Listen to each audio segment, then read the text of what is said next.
Provisions और conditions for allotment of shares, ये 10 mark का बड़ा क्वेश्चन के रूप में आएगा। या ऐसे भी हो सकता है वो लोग पूछे statutory provisions for allotment 5 mark का, या वो लोग पूछे general principles for allotment 5 mark, पूरा का पूरा एक साथ भी आ सकता। मैंने ऑलरेडी बता दिया था अलॉटमेंट क्या है, फिर भी एक बार रिवाइज करते हैं शॉर्ट में। सपोजिटली मैं जोमेटो, ठीक है, तुम्हारे सामने में एक एग्जांपल बताता हूँ। ये जोमेटो कंपनी है, ठीक है, जोमेटो कंपनी, चलो उसकी इसमें आता हूँ ना, मैं लाइव तुमको जोमेटो को बता देता हूँ। ये जोमेटो कंपनी है, उसने शेयर बाजार में लाया था, जिसको क्या बोलते हैं, आईपीओ। कब लाया था, जुलाई 14 2021, 3 दिन में इश्यू था। तो जो तुमको कितने अप्लाई मिनिमम एक लॉट के लिए करना था, 195 शेयर्स। तो तुम क्या होंगे, शेयर होल्डर नहीं होंगे, तुम एप्लीकेंट होंगे। तुमने अप्लाई किया शेयर्स किसको, जोमेटो को। और फिर 16 और 22 के बीच में जोमेटो के डायरेक्टर्स का मीटिंग होगा, और शेयर्स जब देते हैं जुलाई 22 को, तब शेयर्स कम्स इनटू एग्जिस्टेंस। सो अलॉटमेंट मतलब जो लोग अप्लाई करते हैं, यदि उनको शेयर्स मिलता है, यदि कंपनी शेयर्स देती है, तो उसको अलॉटमेंट बोलते हैं। लेकिन मेजोरिटी लोग को नहीं मिलता है, क्योंकि कंपनी का चॉइस रहता है कि शेयर्स देना है नहीं देना है। लॉटरी सिस्टम में किसी को 0 मिला तो वो शेयर होल्डर नहीं बनेगा। सो लेट अस अंडरस्टैंड कि जब कंपनी अलॉट करती है शेयर्स, अलॉट कौन कर सकता है, बोर्ड ऑफ डायरेक्टर्स। किसको करता है, जब एप्लीकेंट अप्लाई करता है, कौन सा फॉर्म भर के, प्रोस्पेक्टस। जोमेटो ने क्या शेयर लाया, आईपीओ। लोगों ने अप्लाई किया, लोगों को क्या बोलेंगे, एप्लीकेंट। कौन सा फॉर्म भरा, प्रोस्पेक्टस। और पैसा बाजू में हुआ, फिर कंपनी का मीटिंग हुआ, डायरेक्टर्स, कंपनी मतलब बोर्ड ऑफ डायरेक्टर्स का मीटिंग हुआ। उन्होंने डिसाइड किया कि शेयर्स देना है। शेयर्स देने को क्या बोलते हैं, allotment. Shares comes into existence by allotment. तो स्टैट्यूटरी प्रोविजंस क्या है, अब ये प्रोविजन ऐसा है कि तुम शेयर्स डायरेक्टली बाजार में प्रोस्पेक्टस के थ्रू लाओगे, थ्रू आईपीओ। अब जो मेन डॉक्यूमेंट कौन सा रहेगा, प्रोस्पेक्टस होगा। टेक्निकली बुक बिल्डिंग मेथड, जिसमें प्राइस बैंड रहता है, जो तुम्हारे सामने मैं बता रहा हूँ, जैसे 72 to 76, ये फ्लोर प्राइस और सीलिंग प्राइस, बराबर है ना। इसमें जो प्रोस्पेक्टस आता है उसको क्या बोलते हैं, रेड हेरिंग प्रोस्पेक्टस। ये प्रोस्पेक्टस डायरेक्टली बाजार में जाएगा। पहले तो तुमको क्या करना पड़ेगा, a copy of prospectus must be filed with the registrar of companies. पहले तो तुम ये जो प्रोस्पेक्टस जो बाजार में लाना चाहते हो, वो कहाँ फाइल करोगे, रजिस्ट्रार के पास। मतलब तुम बोल रहे हो ना, प्रॉपर आरटीओ में जाकर तुम लाइसेंस ले रहे हो, रजिस्ट्रार को इन्फॉर्म कर रहे हो कि देखो हमारा आईपीओ, हमारा प्लान है कब लाने का, जुलाई 14 को लाने का। ये सब तुम 15-20 दिन पहले ही शुरू कर दोगे काम, ठीक है ना। सो तुम क्या करोगे, ये रजिस्ट्रार के पास लाओगे पब्लिकेशन डेट से पहले। और ये प्रोस्पेक्टस में हर एक डायरेक्टर साइन करेगा, या और is duly authorised advocate. Prospectus में कुछ गलतियां होंगी तो सिविल लायबिलिटी और क्रिमिनल लायबिलिटी लागू हो सकता है। डायरेक्टर्स अरेस्ट भी हो सकते हैं। तो मजाक नहीं है ये डॉक्यूमेंट, क्योंकि लाखों लोग अप्लाई करेंगे। इसमें इसको 10 बार चेक किया होगा डायरेक्टर्स ने, चेक नहीं किया और पता चला कुछ गलती है या फ्रॉड है, तो डायरेक्टर सपोजिटली 5 साल के लिए तो डायरेक्टरशिप गया उनका। आया समझ में। सो ये तुम रजिस्टर करोगे, जैसे ही वहां पे रजिस्ट्रार के पास रजिस्टर किया, फिर अब तुम तैयार हो शेयर्स बाजार में लाने के लिए। प्रोस्पेक्टस रजिस्ट्रेशन के बाद तुम शेयर्स कहां लाओगे, बाजार में लाओगे। आ रहे समझ में। सो जब कंपनी शेयर्स बाजार में लाती है, prospectus that is an invitation to offer. Company invite कर रही है एप्लीकेंट्स को, please make an offer.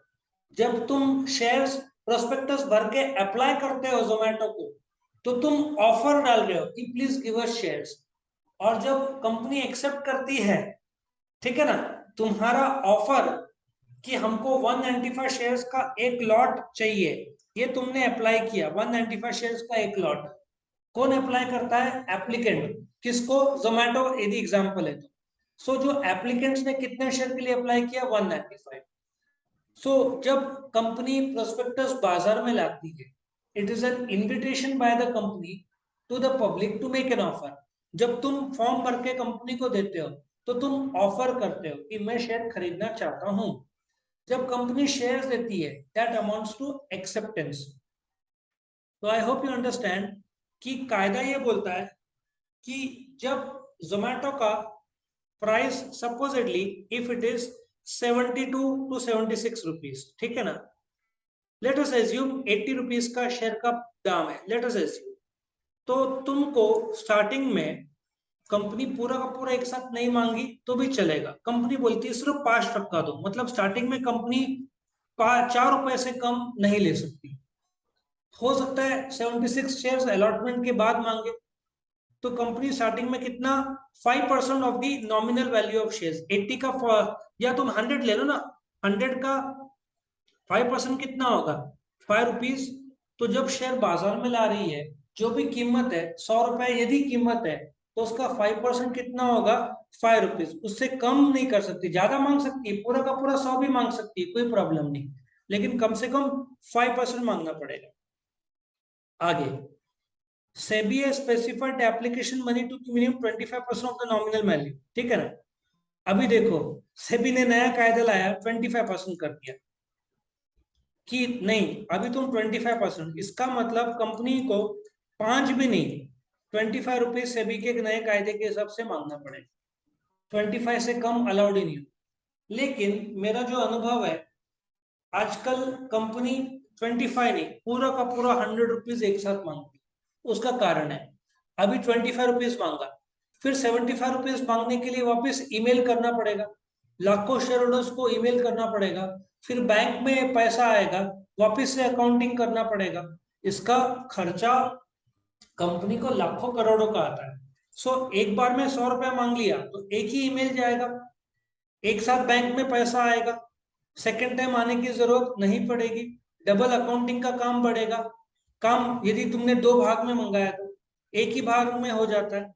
So application money company चाहती है तो कम मंगाए, सिर्फ 25% भी चलेगा, उससे उससे कम नहीं। किसके गाइडलाइंस है ये? सेबी के। और application money is to be paid in the bank specified by the company. आजकल तो सब बैंक ही होते हैं, nationalise bank, cooperative banks normally नहीं होते। मेन तो नेशनलाइज बैंक और प्राइवेट सेक्टर बैंक्स हो सकते हैं। अब कायदा क्या बोलता है? अभी लेट अस सी, सेबी ने कितने के शेयर्स लाए थे? सेबी को कितना, जोमेटो को कितना पैसा चाहिए था? 9,375 crore. Let us assume Zomato को 10,000 करोड़ चाहिए थे, ठीक है। तो कायदा ये बोलता है, जब जोमेटो ने शेयर्स बाजार में लाए, कौन से तारीख को? जुलाई 14। जुलाई 16 को आईपीओ, 3 दिन के लिए लोगों को मौका दिया खरीदने का। जैसे तुम्हारा 10th के बाद 11th में एप्लीकेशन फॉर्म का जो तारीख निकलते हैं, वही तारीख में अप्लाई करना पड़ता है। बाद में अप्लाई किया तो चांसेस नहीं मिलने का लगभग नहीं मिलता है। तो जोमेटो को चाहिए थे, लेट अस एज्यूम 10,000 करोड़। तो मिनिमम सब्सक्रिप्शन जो मिलना चाहिए वो 90% मिलना चाहिए। कायदा ये बोलता है कि जितना कंपनी ने शेयर्स बाजार में लाया, ठीक है, उसका 90% मिलना चाहिए 30 दिन के अंदर। वैसे तो 3 दिन था, पैसा कम। अभी जैसे एल आई सी में जो 3 दिन ओपन था, यदि पैसा नहीं मिला तो वो 3 दिन का 10 दिन भी कंपनी कर देती है कि 1 से 3 तारीख के बीच में पैसा दो। और पैसा नहीं आ रहा है तो कंपनी बोलती है इश्यू का डेट एक्सटेंड करके हमने 10 तारीख कर दिया है, फिर धीरे धीरे लोग अप्लाई कर सकते हैं। लेकिन ज्यादा से ज्यादा कितना टाइम दिया पैसा कलेक्ट करने का? 30 डेज। कितना कम से कम आना चाहिए? 90%। सपोजिटली 90% ही आता है या 70% आता है, तो क्या ये बंद होगा company? The answer is no. एक कंसेप्ट है जिसको अंडर राइटर्स बोलते हैं। अंडर राइटर्स क्या करते हैं? ठीक है, अंडर में माउस से लिख रहा हूं।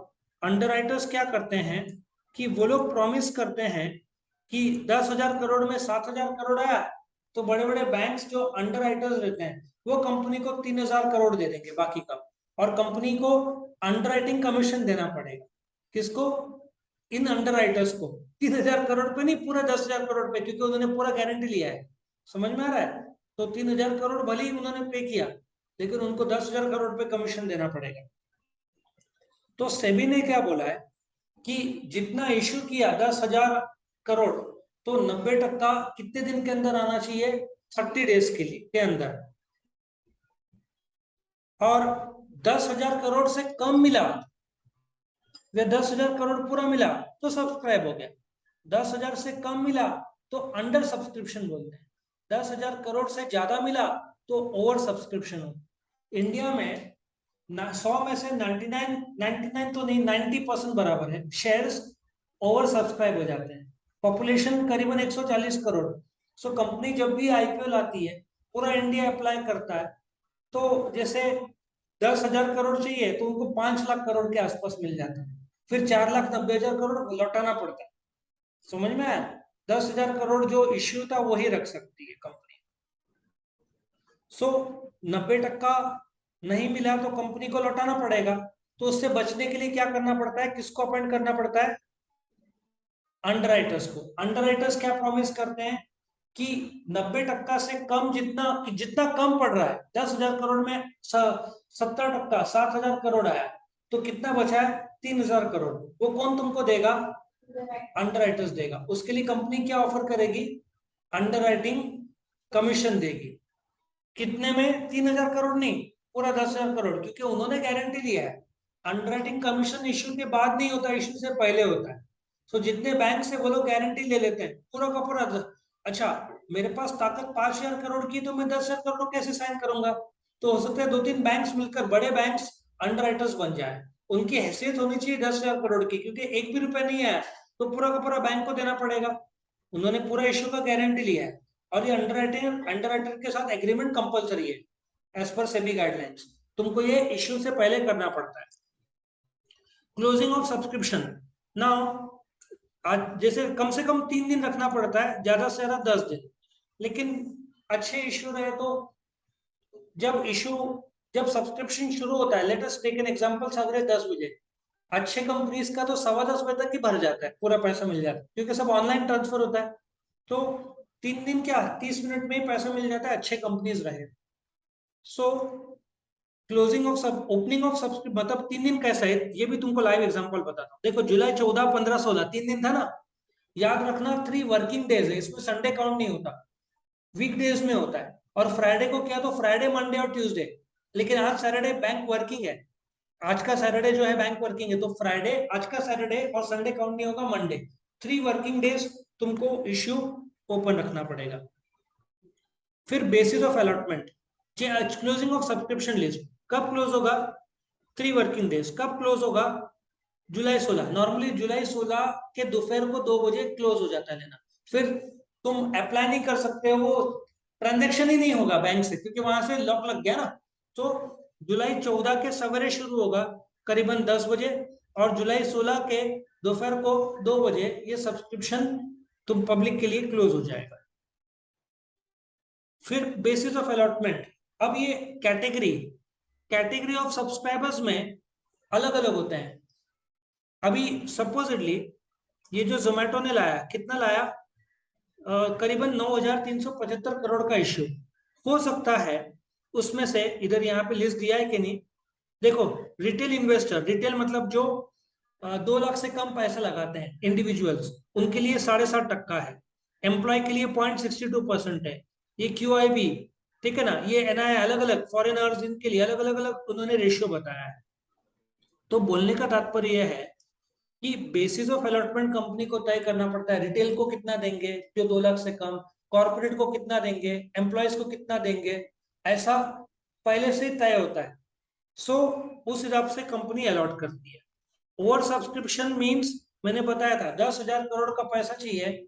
जैसे BYK कॉलेज में 1,000 सीट्स खुलता है 11वीं के लिए, 5,000 लोग अप्लाई करते हैं, तो 10,000 करोड़ चाहिए, लोगों ने 5 लाख करोड़ दे दिया जोमेटो को। तो ओवर सब्सक्रिप्शन इसको बोलते हैं। ओवर सब्सक्रिप्शन में कंपनी चाहे और प्लान में बैठता है तो 10% तक ऊपर का रख सकती है, लेकिन बाकी का लौटाना पड़ता है। लेकिन कोई भी क्योंकि ऐसे रख दिया तो डिविडेंड तो देना पड़ेगा ना, इससे नॉर्मली कंपनी ऊपर का नहीं रखती है। जितना चाहिए था, जो प्लानिंग पहले से किया था उससे ज्यादा नॉर्मली लेगी नहीं। ज्यादा लेना है तो कितना ले सकती है, ज्यादा से ज्यादा 10%, उससे ज्यादा अलाउड नहीं है। Next, permission to deal on stock exchange. Permission to deal नहीं, permission to list on stock exchange. अब तुमको ये भी बता दूं, जोमेटो का केस। जोमेटो ने जब अप्लाई किया था शेयर्स का 14 से 16 तारीख को, उसके बाद अलॉटमेंट 22 को हुआ। तुम्हारा शेयर सर्टिफिकेट डीमैट में चला गया जुलाई 23 को या जुलाई 22 के शाम को। और शेयर बाजार में कब से खरीदी बिक्री शुरू हुआ? जुलाई 23 को। अब जोमेटो के शेयर बाजार नेशनल स्टॉक एक्सचेंज और बॉम्बे स्टॉक एक्सचेंज में खरीदी बिक्री कैसे शुरू हुए? जोमेटो ने अप्लाई किया होगा शेयर बाजार में परमिशन। एनएस, अच्छा ये परमिशन लास्ट मिनट में होता नहीं, ये तो एक एक दो दो महीने पहले अप्लाई करना पड़ता है। सो जुलाई है तो मई में ही काम शुरू हो गया होगा एनएससी बीएसई को कि देखो हम शेयर्स इशू करना चाहते हैं, ये हमारा 3 दिन का इशू होगा, ये तारीख को शेयर अलॉट करेंगे, कृपया हमें परमिशन दे कि हम जुलाई के एंड में हमारे शेयर बाजार में खरीदी बिक्री शुरू हो जाए। ये कौन अप्लाई करेगा? कंपनी। स्टॉक एक्सचेंज तुम्हारे पास नहीं आएगा, तुमको स्टॉक एक्सचेंज के पास जाना पड़ेगा। किस चीज के लिए? खरीदी बिक्री के लिए। कौन से तारीख से शुरू हुआ खरीदी बिक्री जोमेटो का? जुलाई 23। इस तारीख को टेक्निकल भाषा में हम लिस्टिंग बोलते हैं। लिस्टिंग मतलब मुहूर्त होता है ना, उस दिन से शुरू शुरू हुआ जोमेटो का खरीदी बिक्री। क्या उसके पहले कभी शेयर बाजार में होता था? आंसर इज, किस तारीख को शुरू हुआ? तो this is called as listing date. फिर appointment of managers to the issuing with company has to appoint one और वन मर्चेंट बैंकर्स। सिर्फ पब्लिक इशू मजाक नहीं है, 10,000 करोड़ का इशू है, तो उसके लिए तुमको मर्चेंट बैंकर्स अपॉइंट करना पड़ेगा जो पब्लिक इशू को मैनेज करेंगे। कुछ लोग रजिस्टर करेंगे, बैंकर्स हो तुमको लगेगा, अंडरराइटर्स होगा, दलाल होंगे, ब्रोकर्स, दूसरे सिंडिकेट बैंक्स होंगे, एडवर्टाइजिंग एजेंट्स होंगे। इतने सारे लोग तुमको लगता है तब जाकर ये पूरा होगा। इतना आसान थोड़ी है इश्यू करना, करोड़ों रुपए का खर्चा है, तुमको अब्जों रुपए मिलेंगे। ये 10,000 करोड़ के पीछे उन्होंने 1,000 2,000 करोड़ तो हजार भी नहीं, ज्यादा नहीं, कितना 10,000 करोड़ में, हजार तो नहीं, कम से कम 300 400 करोड़ तो इनके आराम से खर्चे होंगे। अंडरराइटर कमीशन को 1.5 से 2% ब्याज, मतलब 200 करोड़ हो गया। फिर मर्चेंट बैंकर्स, रजिस्ट्रार्स से लेकर एडवर्टाइजिंग करके तुम 500 करोड़ पकड़ लो, 10,000 करोड़ में उनको 500 करोड़ तो खर्चा करना पड़ा होगा। मतलब मिला होगा कितना? आधा। आधा मतलब 500 करोड़ कट के 9,500 करोड़ मिला होगा। ये कायदे थे, टेक्निकल भाषा। अभी नेक्स्ट क्या है? General principle. General principle simple है, कौन अलॉट कर सकता है? अप्लाई तो कोई भी कर सकता है, एप्लीकेंट्स। बट शेयर्स अलॉटमेंट का अकेला अथॉरिटी कौन है? Board of directors. Board of directors authority है किस चीज के लिए? शेयर्स अलॉटमेंट के लिए। अभी तुमने 11th में फॉर्म भरा तभी तो तुमको मिलेगा, ऑनलाइन अप्लाई किया तो। वही वाली बात है, जिन लोगों ने एप्लीकेशन किया, मतलब जिन लोगों ने कंपनी को ऑफर डाला, उनको ही एक्सेप्टेंस होगा, मतलब क्या होगा? अलॉटमेंट होगा, रीजनेबल टाइम। यहाँ पे 60 डेज बोला है कायदे से। कायदे से कितना है? 60, इसके पहले था 120। लेकिन आज के तारीख में कितना टाइम लगता है बताओ? 60 दिन के अंदर शेयर दे देना चाहिए। अभी देखो जुलाई 14, जुलाई 23, 9 दिन के अंदर दे दिया। ये आंकड़ा और कम आएगा, 7 से 8 दिन के अंदर खत्म हो जाएगा। लेकिन कायदा कितना टाइम बोलता है? 60 डेज के अंदर शेयर दो। 60 डेज नहीं, 6 से 7 दिन के अंदर लगभग तय हो जाता है। Absolute and unconditional allotment. अभी जब मैंने बोला था 195 शेयर्स का लॉट है और शेयर्स का दाम सपोजिटली 76 कंपनी तय करती है, तुम बाद में ऐसा नहीं बोल सकती है कि 76 ने अभी 80 कर दिया। सपोजिटली जोमेटो का इश्यू 72 और 76 का था, कंपनी ने प्राइस तय रखा 76 बाद में, ठीक है। लोअर प्राइस और हायर प्राइस, 76 से ज्यादा कंपनी बाद में चेंज नहीं कर सकती। कायदा जो है वो, तुम 76 तक तो कर सकते हो, उससे ज्यादा। एब्सोल्यूट और अनकंडीशनल तुम उसमें बदलाव नहीं कर सकते। कम्युनिकेशन, मेरे टाइम में कम्युनिकेशन लेटर आता था तुमको घर पे, पोस्टमैन लेकर आता था लेटर। अभी लेटर नहीं आता, अभी क्या आता है, ईमेल और एसएमएस आता है, दोनों आता है, ठीक है। कम्युनिकेशन कौन करता है, कंपनी करती है। किसको, एप्लीकेंट को। अभी भी वो शेयर होल्डर बनानी है, जैसे शेयर्स दिए वो क्या एप्लीकेंट से क्या बन जाएगा, शेयर होल्डर, मतलब वो rights to attend the meeting सब लागू हो जाएगा। और allotment should not be contraventional to any law. जैसे 18 साल से कम माइनर है, प्रोस्पेक्टस को साइन करना पड़ता है, वो साइन कहां से करेगा, नहीं कर सकता। तो can the shares be allotted to a minor, the answer is no. Minor कौन है, सेक्शन 11 इंडियन कॉन्ट्रैक्ट एक्ट 1872 के तहत जो 18 साल से कम है, क्या उसको शेयर्स अलॉट किए जा सकते हैं। जो जेल में है और कंपनी को पता है, उसको भी नहीं अलॉट किए जा सकते। यदि ये सारे प्रिंसिपल्स, एक तो स्टैट्यूटरी और जनरल, सारे के सारे फॉलो हुए हैं, स्टैट्यूटरी प्रोविजंस और जनरल प्रोविजन सब ठीक से फॉलो हुए हैं, then we can call it as a regular allotment. लेकिन कुछ कम ज्यादा हुआ है, माइनर को अलॉट कर दिया या 76 का 78 रख दिया, तो टेक्निकली उसको इरेगुलर अलॉटमेंट बोलेंगे। इरेगुलर अलॉटमेंट में डायरेक्टर्स की बैंड बच जाएगी, क्योंकि कायदा तोड़ा है। कायदा तोड़ा है तो शेयर होल्डर्स जिनको शेयर्स दिए वो बोल सकते नहीं, हमको हमारा पैसा वापस दो। कंपनी का इश्यू क्लोज भी कर सकते हैं, डायरेक्टर्स को जेल भी हो सकती है। जेल मतलब फ्रॉड हुआ हो, नॉर्मल रहा तो पेनल्टी बैठेगा डायरेक्टर्स को, ठीक है ना। सो आई होप यू अंडरस्टैंड कि ये रेगुलर अलॉटमेंट और इरेगुलर अलॉटमेंट में फर्क है। रेगुलर जो स्टैट्यूटरी और जनरल प्रिंसिपल कायदे के दायरे में, उसको क्या बोलेंगे, statutory and regular principal, that is general allotment. कुछ गड़बड़ी किया हो कोई भी कायदे में, तो क्या होएगा, इरेगुलर अलॉटमेंट। तो यहाँ पे तुम्हारा ये क्वेश्चन जो था, प्रोविजन और conditions for allotment of shares, खत्म।